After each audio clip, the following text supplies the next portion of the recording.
DJ and PK, it's 97.5 The Zone. We are joined once again by Alex Jensen. Alex, good morning. Who says you can't go home again? Look at you. Yeah, no, it's happened twice now. I just was saying I didn't think I'd ever come back, and then Ty Corbin called me, and I came back for 10 years, and then I left, and then came back. Can't get away. Did you think you were coming back the second time? Because I got to say, I always thought somehow you would end up there. I don't know if you remember this, but your last game with the Jazz when we knew you were leaving, I loitered out there to get you, but you doubled down, and there was some story I got about pregame meeting and changes, and tell DJ I say hi, but I just can't make it out. And I thought, somehow, some way, he's going to end up back here. You know what the funny thing is? I did come out later, and you were gone. Much later. Yeah. Much later. Sorry, but yes, I do remember. But no, I never really thought I would. You know, like it was. I played there, had a lot of good years playing here, and anyway, like I thought more than once that I wouldn't come back to Utah, but it's a good thing. Yeah, it sure is. Good. Yeah, I would agree with that. You know, when the job came open, I had heard immediately that you were the favorite, and it was to be a matter of if you wanted the job. And then we've all been around a long time, and we know a lot of the same people. And I talked to those people, not all of them, obviously, but several of them that said you talked to them about the job. And Chris Hill was on our air the other day, and he acknowledged that you talked to him. So the point I'm making is that you just didn't say, oh, yeah, sure, this will be fun. You apparently did a lot of research and talked to a lot of different people to make sure that it was the best position for you and the right move to take this job. So what all did you look at in terms of why you should take it? Ultimately, you did, and you had to have your reasons. Yeah, you know, when I started to think about it seriously, I knew that if I was going to come, like I wasn't going to come thinking I was going to go somewhere else. So I talked to I probably overdid it. I talked to a lot of people because I wanted to make sure that it was something that me and my family were committed to, and I felt that way. And I think in a world in coaching where I think a lot of coaches they kind of spend a lot of time thinking about their next job instead of doing their current job, and that's, I've never tried to do that. I've never searched for jobs, and I've been fortunate enough that they've come to me. But yeah, I just wanted to be sure, because if I did it, it wasn't going to be a launching pad to anything else. It was going to be where I was going to, hopefully be for a long time. I think that's why, Chris knew it. Chris had been here for a long time. There's a lot of, I talked to teammates and, a lot of people. You did your homework for sure. So I talked to one of your teammates, somebody I talked to, occasionally. It's not like I hadn't talked to them since they played or anything. And there had been a lot of frustration around the program. There had been a lot of frustration, fairly or unfairly, with Mark Harlan. And I'd heard it. I'd heard it firsthand. And so subsequently, when the job comes open, this ex-teammate of yours is saying, I want Alex. All of my ex-teammates want Alex. There is so much momentum for Alex. I'm like, but you bashed the program and Mark to him. He's in Texas. He's busy. And now you've got to go. And he looked at me and he dropped his head. It's like, you catch the dog eating food off the kitchen table, right? He goes, I know, we gotta clean that up. And so you and Mark don't know each other. Everybody else knows both of you. And you'd had some interaction, I guess, the last time the job was open, but not a lot. And I thought Mark was honest. If you knew what to listen for, in the press conference the day you were introduced, he said, we had to get to know each other. We had to go to breakfast. I bet you both had a lot of questions about each other because of stuff you've been told, not because of necessarily your firsthand experience. So what did you guys have to work out that you took the job? No, 100%, because, that's something that, the head coach and the athletic director, going to work together in a lot of things, and both are going to rely on each other for it to be successful. But, one of the things, it's funny because throughout the process and since I've been back, the memories have been coming back to me. I need to write them all down because, But one big thing was President Randall. I was on the phone with him, and I told him, it reminded me when Coach Majerus took the job, and you had Chase Peterson and Chris Hill. There wasn't as many people, but they were committed to the program, and President Randall, it reminded me of that time when Majerus was here. But he's kind of similar to the question I was asking myself. He's not, and I told him that in our conversation. I said, I just want to be sure because like you, I don't imagine you're planning on using this to go somewhere else. This is your job, and you care about the university, and that's your only goal. So and again, yeah, it's the president of the university, the commitment to the program, and with, like I said, with Mark, yeah, if everybody's aligned, that's when it worked. And that's, one of the things that, I was careful to make sure of. And, it's got to be, a place that's, fertile for success. And, the changing landscape with the NIL and football. And at the end of the day, I felt everybody was committed and good. And it was a place that I, growing up here and playing there, I think I had a good idea of how to be successful, and yeah, it was a whole process. And it's the same thing when I pick my staff members. You got to be careful and pick the right ones because everybody's got to be on the same page. Alignment's the word I think I keep coming up with the last month or so. Then tell us about this NIL situation. You recruited under Majerus at St. Louis, and obviously you were a recruitable athlete when you're coming out of high school, so you know about how to recruit. But the difference is the money situation now. What's it going to be like for Utah, and how do you expect to be able to negotiate and maneuver around the world of NIL, which is relatively new and certainly brand new to you? It's interesting because I thought I think there'll be a lot more rule changes, and I think eventually it'll get in a better place where there's more regulation where it's evened out. But in a funny way, at the beginning, I thought in some ways it could make it better, because at the same time, I knew at the beginning before I took a job. Now I've learned a lot. The NIL and the portal is a wild world, and I'm still learning.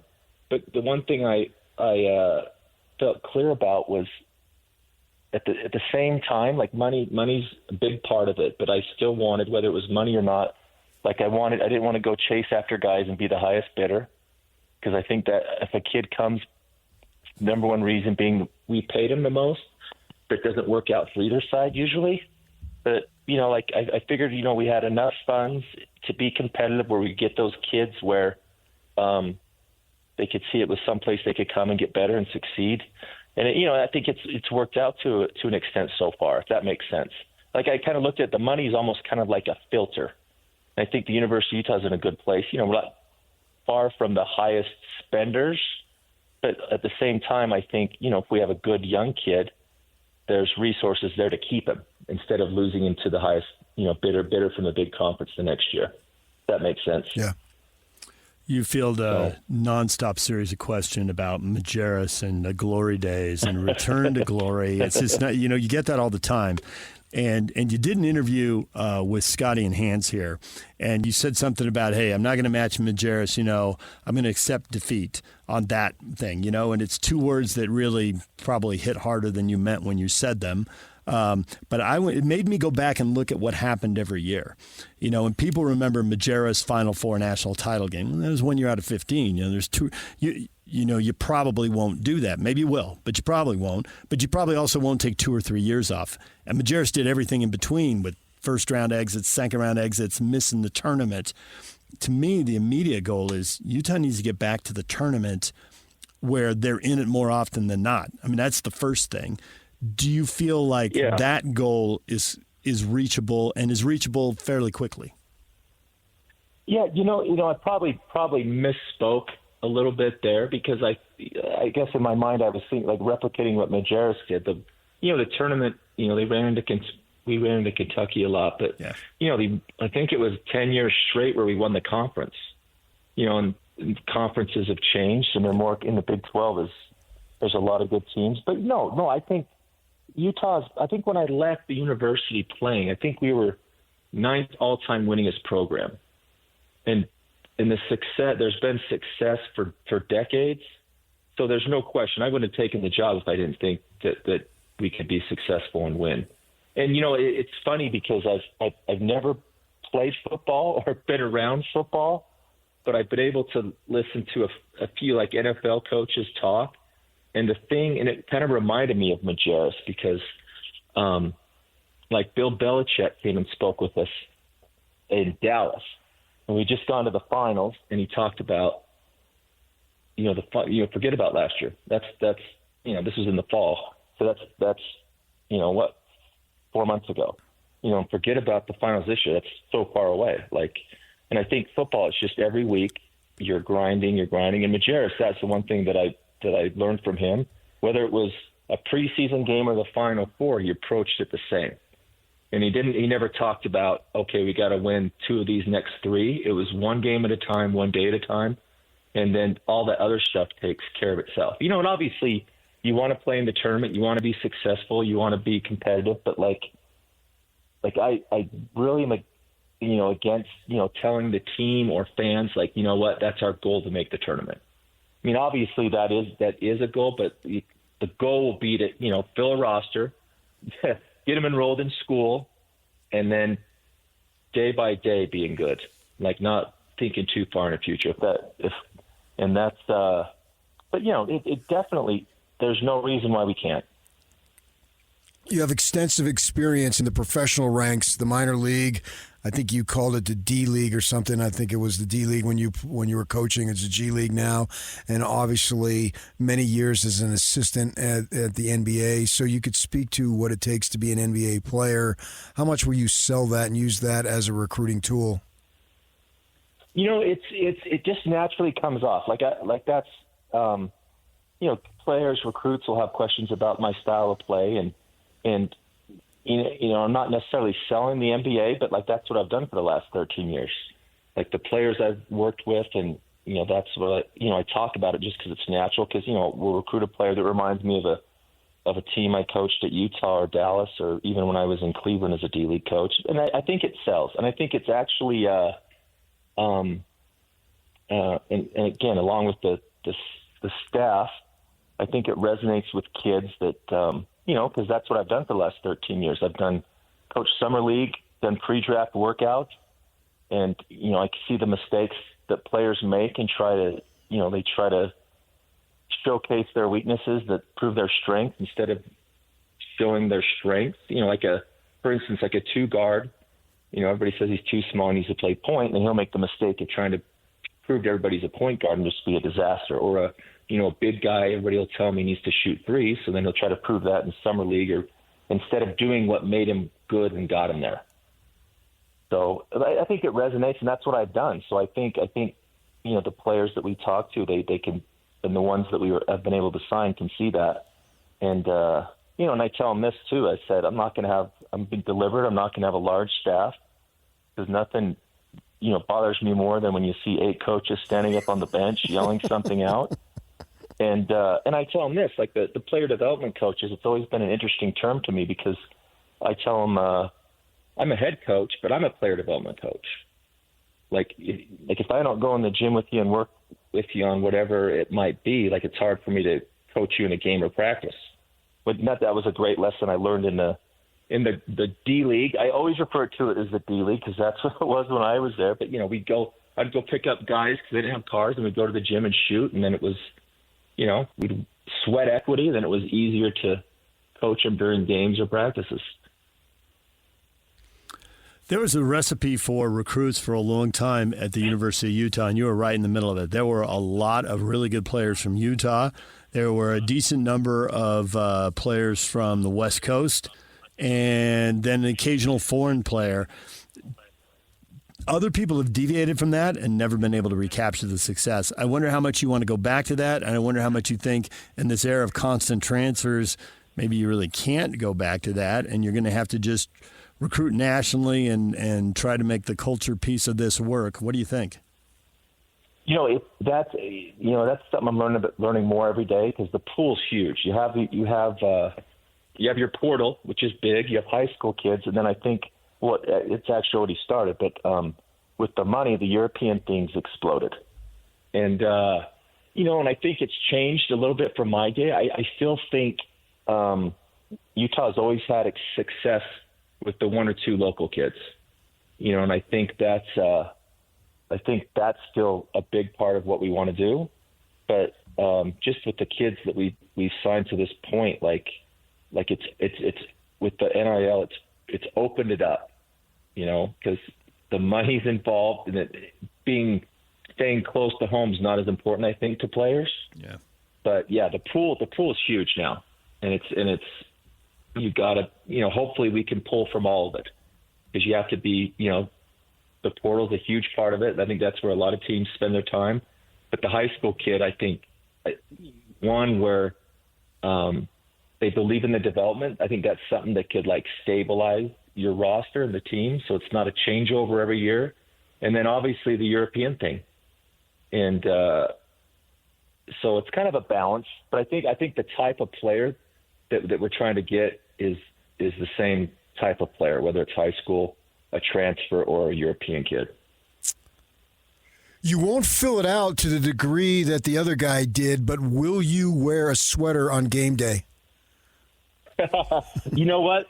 Yeah, I won't wear a white one.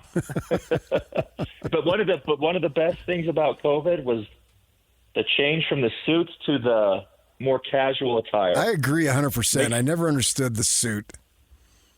Makes packing a lot easier. Yeah, and then you don't totally have to believe you don't that. have to think. Yeah, you don't have to think if your tie matches, or it's great. Right. I guess the good news is they built that new practice facility and the new offices. Because I imagine if you had to walk into the exact same room that Rick was in and sit in the exact same chair behind the same desk, that would really that might freak you out. Oh, hey, believe me, the flashbacks have been coming back. You know what? But I'm grateful for the experience I had. But yeah, I might.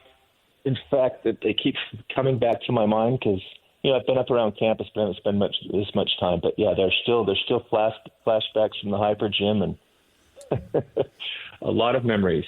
But no, the practice facility is great. The facilities are great. The campus is beautiful, and the kids we have that come, they feel it. But the practice facilities is as good as a lot of NBA places. Well, Alex, we appreciate the time. We could probably keep you for another hour and a half, 2 hours, but that doesn't really work for the radio show, and it doesn't work for you because you got stuff to do. But we appreciate you giving up a few minutes because people are very excited to have you back. Seriously, I have not been texted by a Ute fan about you returning since yesterday. It was yesterday. Oh. So there you go. Oh, good. I'll forward mine to you. But as soon as I hang up, I'll probably have a great story come to mind. There you go. Days. Well, we appreciate the time, Alex, and when the season rolls around, we will talk to you again. Thanks for coming on. All right. Thanks, guys.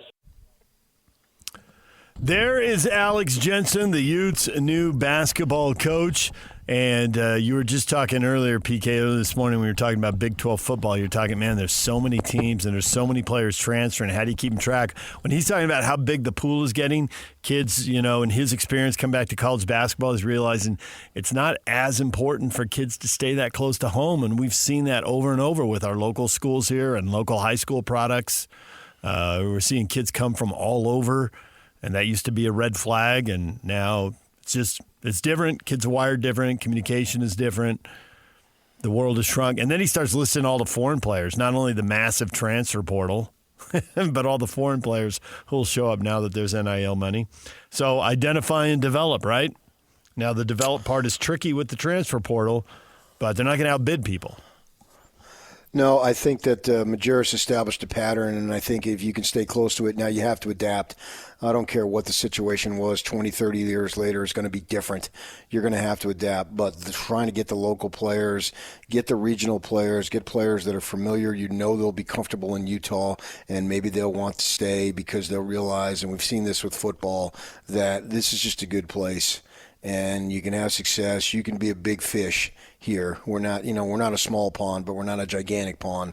But the pond is big enough. It's more of a lake. It's not a pond. And you can have a ton of success here. We've seen it. It's something that the fans can rally around. They will love you for sure. and I'm excited for Alex. I love how you did it. You did it again. I haven't heard about since yesterday. I love the emphasis since yesterday, because if it was like 3 days ago, it wouldn't have near the effect. But when you do this since yesterday, that just the drama that you create on that is just awesome. And it is so weird to have Alex Jensen as a coach for me. I've covered many guys who are now coaches. I covered them when they're players.